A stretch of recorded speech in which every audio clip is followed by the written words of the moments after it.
지난 주일부터 제2수요일 사순절이 시작이 됐어요. 사순절이 시작은 꼭 수요일부터 시작이 되는데 지난 수요일부터 사순절이 시작이 됐어요. 그래서 제2수요일이라고 그러는데 왜 제2수요일이냐면 사순절이 시작이 되면 성도들이 이마에다가 제를 뿌리면서 참회하는 날이다. 그래서 제2수요일 이렇게 얘기합니다. 그 사순절이 시작이 되면은 올해는 3월 30일까지 40일이고요. 그 다음 31일이 이제 부활주일이 되겠지요. 이 사순절은 초대교회에서부터 중요하게 지켜왔어요. 그래서 초대교회 때는 주로 금식하고 또 세례를 베풀고 그렇게 진행해 오다가 중세에 니케아 종교회의를 통해서 325년이죠. 로마가 복음화되기 이후에 325년, AD 325년 니케아 종교회의에서 사순절을 공식으로 선포하게 되지요. 예수님이 40을 금식하게 된 것도 아마 이후 이런 어떤 사회적인 영향이 있었을 것이다라고 얘기를 해요. 중세기에 접어들면서는 이 사순절이 형식이 아주 엄격화가 됐어요. 이때는 식사 시간도 규칙이 정해졌고 고기나 계란이나 이런 유제품 먹지도 않게 됐고요. 그리고 사순절 기간 동안에는 고기요 안녕 하면서 카니발이죠. 카니발 축제를 지켜오게 됐고요. 근데 그 이후에 종교개혁이 일어나면서 종교개혁자들이 이거는 성경적이지 않다. 이건 너무나 형식적인 것에 매여져 있다. 그래서 종교개혁자들은 이 사순절을 개인의 참회와 경건에 초점을 맞추어서 자발적으로 지키도록 했어요. 그래서 오늘 교회에도 지키는 교회가 있고 안 지키는 교회가 있고 또 이것을 강조하는 교단이 있고 그렇지 않은 교단도 있어요.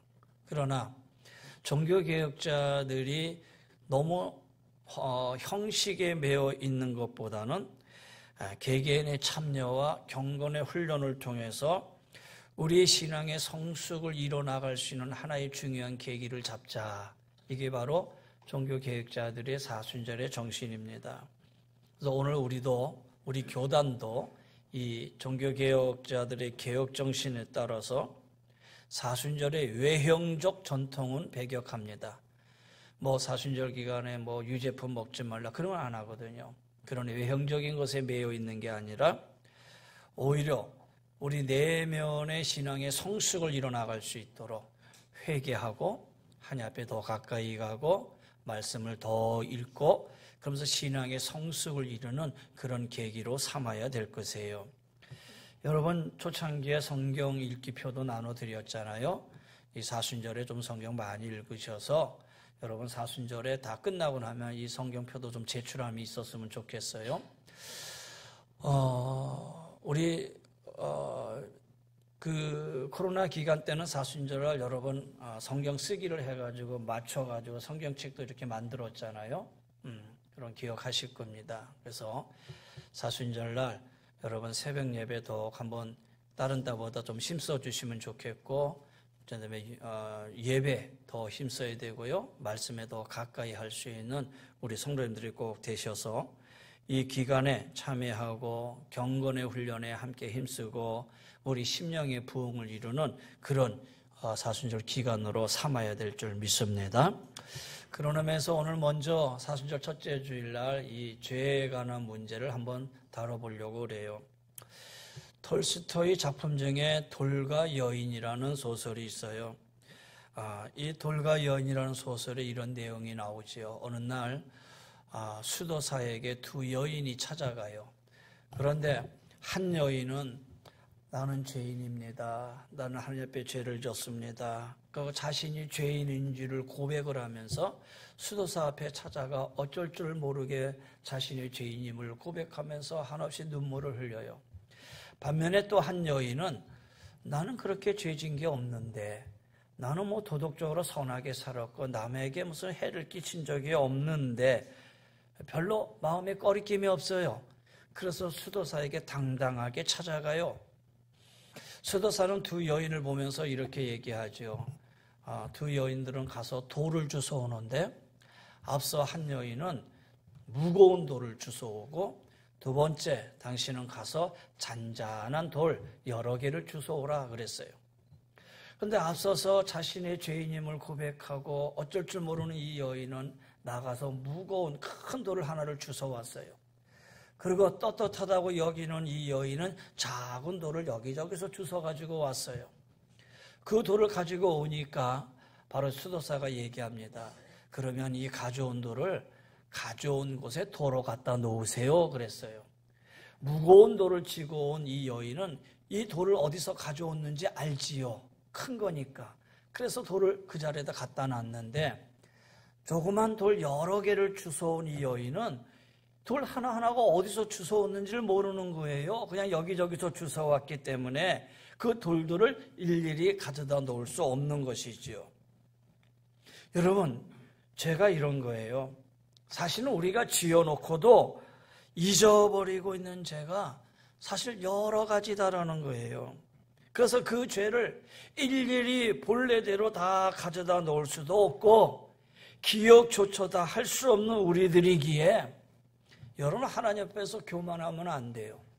우리는 하나님 앞에서 겸손하고 늘 나는 죄인입니다라는 그런 마음으로 주 앞에 나와 예배해야 된다라는 거예요.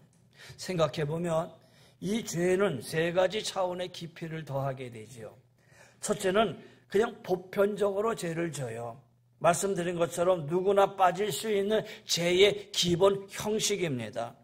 어쩔 수 없이 죄를 짓기도 하고 실수로 죄를 짓기도 하고, 그런데 어쩔 수 없이 짓든 실수로 짓든 죄는 한 번도 그 정당한 것을 죄가 정당하다는 것을 허용한 적은 없어요. 그런데 이 죄의 기본에 대해서는 그럴 수 있겠다라는 마음으로 어느 정도의 이해심을 가지려는 심리가 있지요. 왜냐하면 나도 죄를 지을 수 있는 존재야. 자기 허용 심리예요. 그렇지, 연약하니까 나도 죄를 지을 수 있지, 뭐 죄 안 지고 어떻게 살 수 있어? 하면서 그럴 수 있겠다라고 하는 자기 허용 심리지요. 그런데 문제는 두 번째로 가서 이 죄를 반복한다라는 게 문제가 생겨요. 이건 문제지요. 예를 들어서 거짓말을 했어요. 뭐 어쩌다 한번 거짓말하면 그럴 수도 있겠지. 그런데 이 거짓말을 한번 하고 나니까 이 거짓말은 죄가 반복이 돼요. 한번 거짓말을 하고 나면은 그 거짓말을 정당하기 위해서 계속적으로 거짓말을 해야만 돼요. 이렇게 반복되는 죄, 정말 큰 문제죠. 근데 여기서 한 걸음 더 나아가서 그보다 더 심각하고 위험한 것은 뭐냐면, 그래 놓고도 이 죄를 정당화한다라는 거예요. 죄를 지으면서도 죄가 아니라고 하고, 또 그 상황에서는 어쩔 수 없었다고 그러고요. 그리고 그것은 관행이었다라고 얘기를 하고요. 그래서 어떻게든지 이 죄에 대해서 정당화하려고 한다라는 거예요. 결국 인간의 죄는 이렇게 해서 점점점 깊어져만 갈 수밖에 없어요. 정리해보자면 처음에는 모르고 죄를 져요. 그 다음에는요, 알고 져요. 그 다음에는요, 변명하면서 죄를 져요. 그래서 인간 사회 속에 시작인 이 에덴 동산 그 이후로 지금까지 사실 죄 없는 사회는 없다라고 얘기할 수 있지요.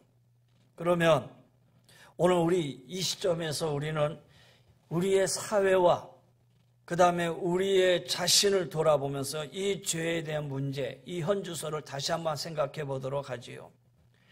오늘 현대인들의 가장 큰, 가장 위험한 죄의 형태가 뭐냐? 대개가 알고 짓는 죄라는 거예요. 정말 많이 알고 있어요. 여러분 말하는 거 보세요. 정말 똑똑해요.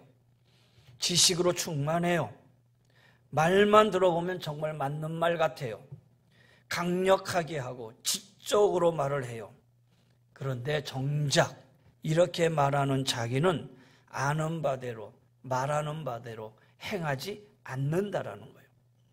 다른 사람들은 그렇게 해야만 정의롭게 사는 것이고 법대로 사는 것이 곧 정의라고 그렇게 말해놓고 정작 자기 자신은 한 가지도 그 말한 대로 행하지 않는 이것, 오늘 이 사이에 아주 무서운 죄예요. 가르치려고만 하지 배우려고 하거나 깨달으려고 하지를 않아요.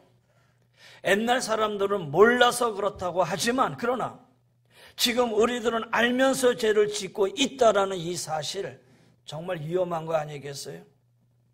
또 하나의 문제는 뭐냐? 자신의 죄에서 무조건 정당화하려는 데 있어요. 다른 사람의 죄에 대해서는 아주 정확한 잣대로 정확하게 심판하고 비판도 하면서 정작 자신이 똑같은 죄 지은 것에 대해서는 어떤 이유로든지 죄가 아니라고 정당화시켜요. 변명을 해요. 그러면서 그 죄의 깊이를 더해가고 있는 안타까움을 보게 되죠. 우리 그리스도인들도 마찬가지예요.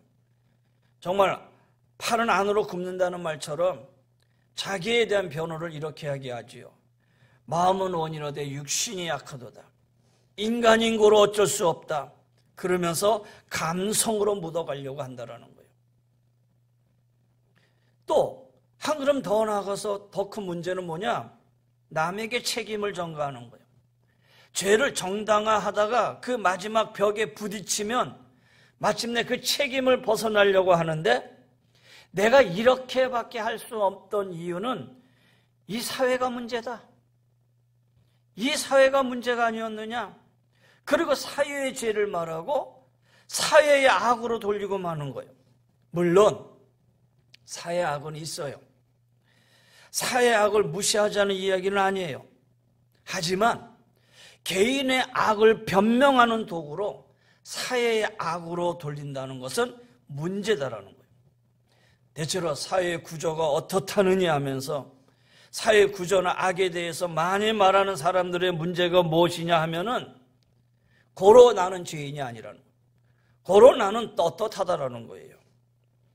여러분, 실컷 사회악을 말하고 법에 대한 부조리를 부르짖는 동안에도 정작 본인은 그 큰 죄에 빠져 살다가 어떻게 그 죄가 드러나고 보니까 할 수 있는 일이 그 책임을 그냥 남에게 전가시키고 그 책임을 이웃에게, 이 사회에 전가시키는 일밖에 남은 것이 없어요. 사회에 전가하고 주변의 사람들에게 전가하고 이웃에게 전가하고 그러면서 자기는 쏙 빠지려고 한다는 거예요. 이것이 오늘날 이 사회가 절실하게 겪고 있는 죄의 현주소가 아닌가라는 그런 생각도 하게 돼요. 여러분, 여기서 한 걸음 더 나가 한번 생각해 보세요. 그런데 문제는 죄로 인해서 멸망하는 것 같지만 죄로 인해서 멸망하는 것이 아니라 성경은 회개하지 않기 때문에 망하는 것이다라고 얘기해요. 죄 때문에 멸망하는 것이 아니라 결국 마지막은 회개하지 않기 때문에 망하게 되어 있어요. 하나님은요, 충분한 기회를 줘요. 회개할 수 있는 기회를 하나님은 충분하게 허락해 주세요. 그럼에도 불구하고 계속 회개하지 않을 때 결국 마지막에 망하게 된다는 거예요. 여러분, 오늘 이 부분을 우리가 분명히 아셔야 된다는 거예요. 자, 오늘 본문에 관한 얘기로 이제 돌아가려고 합니다. 오늘 이 본문의 얘기, 다윗 왕의 얘기죠. 여러분, 다윗 왕이 의인입니까? 아니에요. 다윗 왕은 의인이 아니에요. 다윗 왕은 죄인의 대표자예요. 반면에 회개한 사람의 대표자다라는 거예요. 성서학자들은 성경에 나타나는 인물 중에 하나님의 사랑을 가장 많이 받은 사람을 다윗이라고 말을 해요. 왜 그러느냐? 다윗은 의인이 아니지만 하나님 앞에 회개한 죄인이라는 거예요. 그래서 그는 평생을 회개하면서 산 사람이죠. 시편은 여러분 많이 알지만 그 중에 6편, 32편, 38편, 오늘 51편, 102편, 130편, 143편, 이 7편은 다윗의 참회 시다라고 얘기를 해요. 다윗의 참회록이라고 얘기하기도 하지요.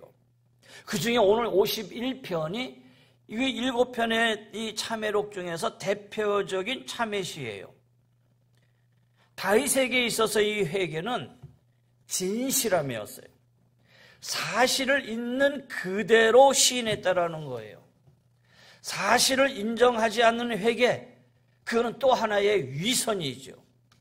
다윗이 왜 위대하느냐? 참으로 자기는 자기의 진실, 자기 자신을 알았을 뿐만 아니라 그리고 자기 자신을 있는 그대로 인정했다라는 거예요. 오늘 여기 3절에 보세요. 무릇 나는 내 죄가를 아오니, 자기가 그 죄를 안대요. 나의 죄를, 그래서 내 죄가 항상 내 앞에 있습니다. 다윗은 항상 죄가 내 앞에 있다고 고백을 해요. 어딜 가나 뭘 하든지 항상 내가 하나님 앞에 죄인이라는 이 사실을 나는 알고 있다라는 고백이에요.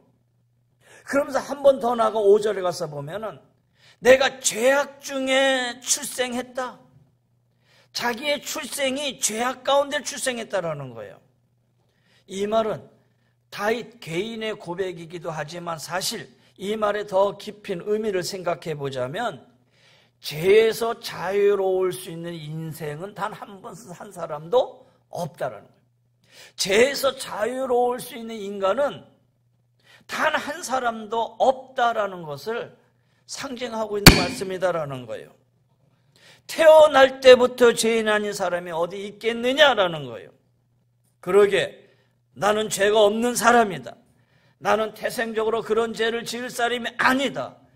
이렇게 자기의 항변을 강하게 할 수 있는 사람은 아무도 없다라는 거예요.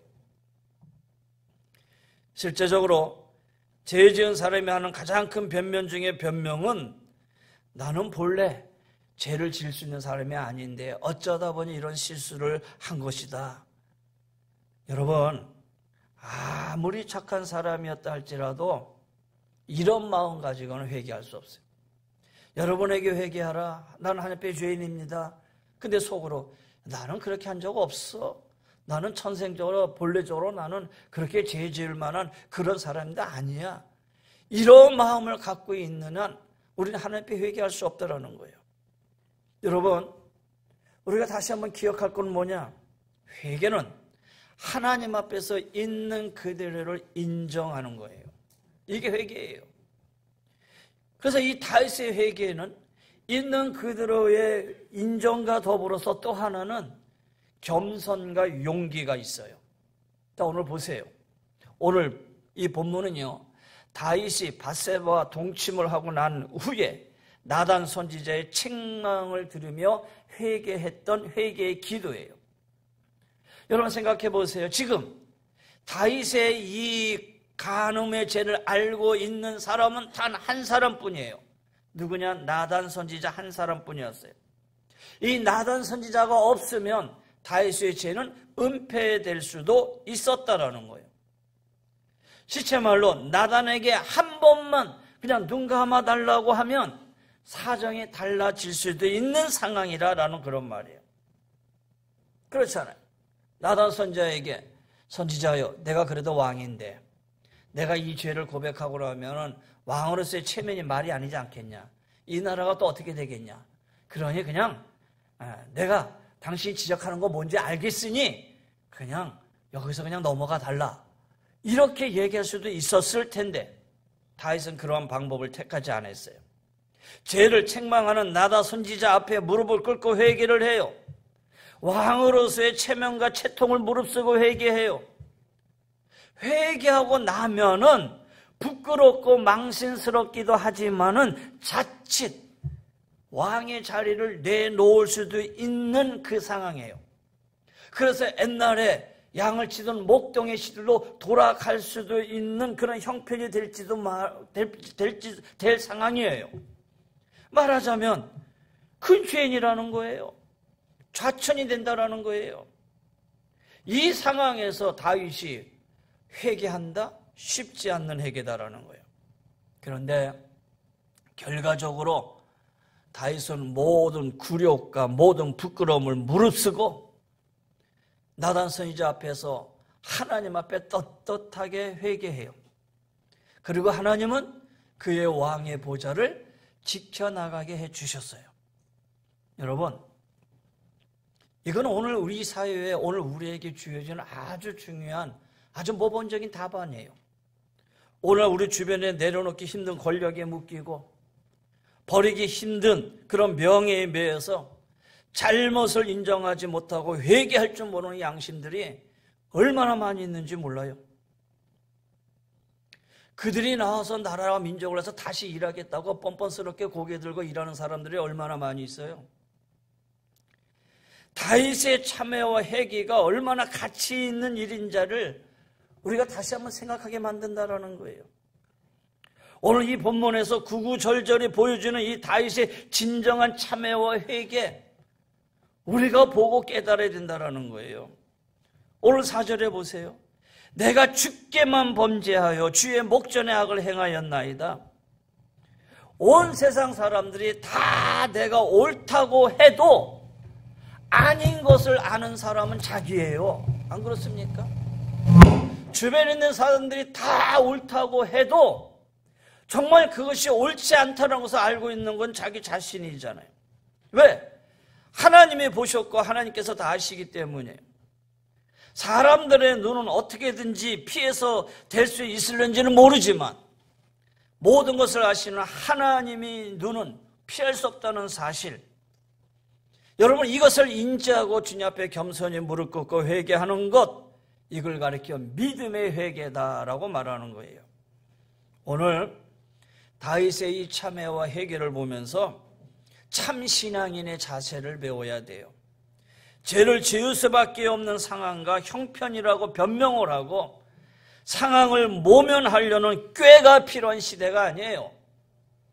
이런 꾀가 필요한 시대가 아니라 진정으로 참회하고 회개하는 신앙적 양심이 살아있는 오늘 현대인의 참회록, 다시 말해서 성도의 참회록을 우리가 써나갈 수 있는 그런 기회, 그런 시간들이 되어야 된다라는 거예요.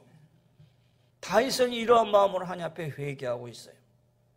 자, 그러면서 여기 10절에 가면 이렇게 절규를 하죠. 하나님이요, 내 속에 정한 마음을 창조하시고 내 안에 정직한 영을 새롭게 해주세요. 자신을 깊이 성찰하면서 아마 뒤돌아봤을 거예요. 내가 왜 이런 죄를 지게 되었을까? 왕비도 있고 후궁도 있고 그렇게 많은데 왜 남의 아내를 탐내고 범하게 했을까? 그리고 그 죄를 덮겠다고 그 여인의 남편, 그것도 그렇게 신실하고 내게 그렇게 충성스럽게 헌신하고 충성하는 그런 부하 장소를 왜 전쟁터에 나가서 죽게 했을까? 다윗이 답을 찾았지요. 그 답이 뭐냐? 내 자신의 마음, 네 자신의 심령에 문제가 있다라는 거예요. 그래서 하나님 앞에 기도하죠. 하나님, 내 안에 정한 영을 창조해 주세요. 정직한 영을 허락해 주세요. 내 안에 정한 마음을 창조하시고 정직한 영을 새롭게 해주세요.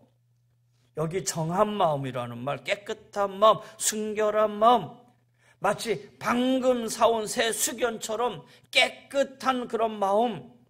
그런데 지금 다윗이 자신의 마음을 성찰하다가 보니까 심각해요. 죄로 얼룩져 있어요. 허물이 가득해요. 마치 수건을 오래 쓰다가 빨아도 더 이상 깨끗해지지 않아서 그냥 걸레로 쓰려고 내던져진 그런 상태, 그런 자신의 모습을 발견하게 된 거예요. 그래서 하나님, 내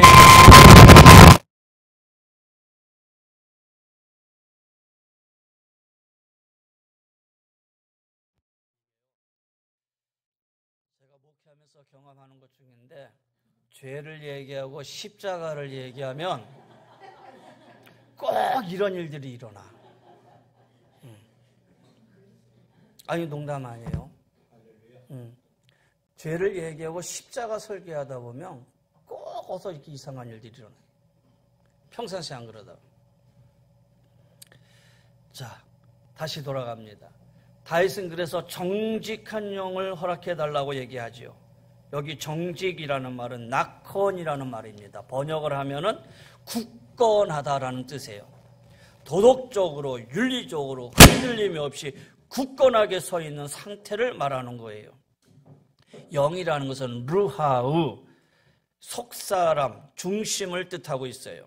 그러니까 정직한 영이라는 것은 어떤 상황 속에서도 도덕적으로 흔들림이 없는 그 속사람의 중심을 말하고 있는 거예요. 자신을 지금 뒤돌아보니까 내 속사람, 내 중심이 지금 무너져 버렸어요. 내 중심이 무너지고 나니까 여인의 벌거벗은 몸을 보고 한순간에 중심이 흔들려 넘어지고 마른 거예요. 그래서 오늘 이 다윗은 하나님, 내 안에 정한 마음을 창조해 주세요. 정직한 영을 새롭게 해주세요.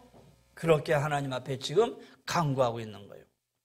바라기는 여러분도 하나님 앞에 이런 기도를 하시기를 바랍니다. 하나님, 내 안에 정한 마음을 주세요. 정직한 영을 새롭게 해주세요. 우리 교단이 성결교회잖아요. 거룩한 성도가 되어야 되고 정결한 성도가 되어야 되잖아요. 우리의 삶이 이렇게 삶으로 이어져 가야 되잖아요. 거룩한 교회가 모여서 거룩한 교단이 되어야 되고 거룩한 교단들이 모여서 이 민족이 거룩하게 되어야 되잖아요. 하나님 앞에 정한 마음, 정직한 영. 저는 이 말씀이 아주 머릿속에 강하게 남은 때가 있었어요. 언제냐면 제가 고등학교 다닐 때 우리 재물포고등학교는 무시험이었어요. 그러니까 무감독 시험이에요. 고등학교 학생들이 선생님이 들어와서 시험지 딱 나눠주고 나면은 시험 잘 봐라. 그리고 나가요. 아무도 없어요. 조용해지죠. 근데 그 중에 영어 선생님 한 분이 영어 선생님이 들어와가지고 시험지 딱 나눠주고 돌아서 칠판에다가 뭐라고 쓰는데 이 말을 쓰는 거예요. 내 속에 정한 마음을 창조하시고 내 안에 정직한 영을 새롭게 하소서. 그리고 분필을 가지고 딱딱딱 3번 두드리고 봐라 이거지요. 그리고 그냥 나가더라는 거예요. 이렇게 보는 순간에 교회 다니는 학생이든 교회 다니지 않는 학생이든, 그리고 제가 교회를 다닌다고 해도 이 말씀이 어디 있는지 고등학생 때 어디 합니까? 그렇잖아요. 그런데 그 말씀을 보는 순간 모든 사람 학생들이 그냥 딱 굳어버려요. 시험 1시간 보는데 이거 고개 못 돌립니다. 아무도 없는데도. 여러분, 그거예요. 내 안에 정직한 마음, 정직한 영, 오늘 우리에게 정말 필요한 거예요. 자, 마지막 하나만 더 얘기하고 마칠게요. 여기 아주 정말 중요한 말씀이 있어요. 다윗은 여기서 한 걸음 더 나가서 뭘 얘기하냐면 12절에 보세요. 주의 구원의 즐거움을 내게 회복시켜 주시고, 주의 구원의 즐거움을 회복시켜 달래요. 여러분, 여기까지 우리 한 가지 생각할 게 있어요.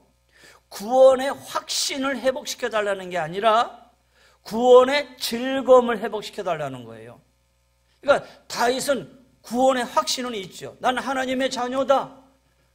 그렇잖아요. 하나님 앞에 죄를 짓고 회개하고 나서 난 하나님의 자녀다. 그런 구원의 확신은 있는데 문제는 뭐냐? 구원의 즐거움을 잃어버렸다는 거예요. 오늘 여러분에게 한번 묻지요. 오늘 성도들한테 여러분 구원의 확신이 있습니까? 그러면 여러분, 예, 구원의 확신이 있습니다. 그러면 오늘 저녁 죽으면 천국 갈 수 있습니까? 그렇죠. 내가 예수 믿는 이 믿음이 있기 때문에 난 천국 갈 수 있습니다. 대답은 하지요. 그런데 내가 천국 갈 수 있는 구원의 확신에 즐거움은 있습니까? 구원받았다는 것 때문에 내가 즐거워하며 살아갑니까? 그럼 대답하지 못해요. 오늘 우리는 구원의 확신은 있는데 구원의 즐거움을 잃어버리고 산다라는 거예요. 천국 갈 것이라는 믿음 때문에 기뻐하는 사람들이 많아 보이지를 않아요. 구원의 확신을 가진 것과 구원의 즐거움을 맛보는 것은 차이가 있어요. 여러분, 전에 시편 23편에 보면 여호와는 나의 목자시니 내게 부족함이 없으리로다. 내 잔이 넘치나이다. 여러분, 이거는 뭐냐? 즐거움이에요. 여기 잔이 있는데 잔이 여기밖에 없어요. 그런데 물을 더 부으면 막 물이 넘쳐 흘러요. 이거를 넘친다라는 표현이에요. 구원의 즐거움이라는 말은 바로 그거예요. 내 잔이 넘치나이다. 너무 즐거운 거예요. 기쁜 거예요. 감사한 거예요.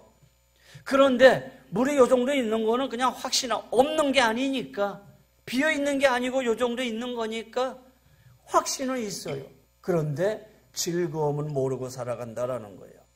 사랑하는 성도 여러분, 신앙은 구원의 즐거움을 회복하는 게 신앙이에요. 할렐루야. 내 잔이 넘치나이다 라고 고백하면서 하나님을 예비하고 하나님께서 맡기신 사명을 감당하는 것. 그러면 어떻게 하면 이 구원의 즐거움을 회복할 수 있을까? 11절에 보세요. 나를 주 앞에서 쫓아내지 마시고 주의 성령을 내게서 거두지 마세요. 이 말은 거꾸로 얘기하면 내가 주 앞에 가까이 가겠습니다. 그리고 성령이여 나를 충만케 하시옵소서. 그런 고백이잖아요. 여러분 사순절 기간 주님 앞에 더 한 걸음 가까이 나오시기를 바랍니다. 성령의 충만함을 주 앞에 간구하고 기도하시기를 바랍니다. 우리가 구원의 즐거움을 회복하는 게 바로 여기에 있어요. 기도에 힘쓰고 말씀 안에 거하고 그럴 때 즐거움이 회복될 것이다 라는 거예요. 말씀을 정리합니다. 사순절 기간입니다. 초대교회 시절부터 이 시기에 심령의 부흥을 이루고자 힘써 왔어요. 여러분 말씀을 통해 자기 자신을 돌아보고 앞서 말씀드린 것처럼 철저하게 하나님 앞에 우리 자신의 죄를 회개하고 그리고 구원의 즐거움을 회복하는 그런 믿음의 성도들이 되시기를 간절히 바랍니다. 이 사순절 기간 여러분 예배에 더 힘쓰셔야 돼요.